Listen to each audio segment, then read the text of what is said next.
आज औराद येथे औराद संभाजी ब्रिगेडच्या वतीने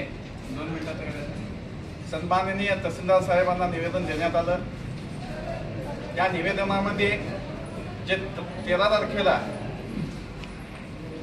संभाजी ब्रिगेडचे नेते रवींद्रदादा गायकवाड यांच्यावर जे हल्ला झाला त्याच्या निषेधार्थ आज आम्ही संभाजी ब्रिगेड औरादच्या वतीने निवेदन दिलेलं आहे। रवींद्रदादा गायकवाड यांच्यावर हल्ला म्हणजे पुरोगामी विचारावर हल्ला आहे,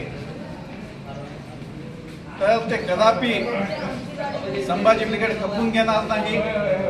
या देशामध्ये प्रत्येकाला, प्रत्येक व्यक्तीला, प्रत्येक समाजातील घटकाला आपले विचार मांडण्याचा अधिकार या देशामध्ये आहे आणि जर त्या पुरोगामी विचाराला जर दडपशाही कोणी आणत असेल तर ते संभाजी ब्रिगेड कधी खपवून घेणार नाही।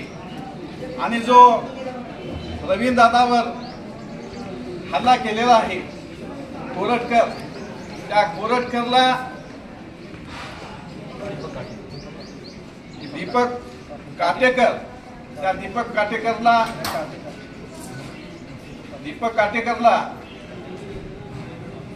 सजा झाली पाहिजे ही मागणी संबंध जे पुरोगामी विचारांचे मावळे आहेत त्या मावळ्याच्या वतीने, संभाजी ब्रिगेड कर्नाटकच्या वतीने आम्ही तहसीलदारच्या माध्यमातून सन्माननीय देवेंद्र फडणवीस महाराष्ट्र राज्य मुख्यमंत्री यांना आत्ताच निवेदन दिलेलं आहे।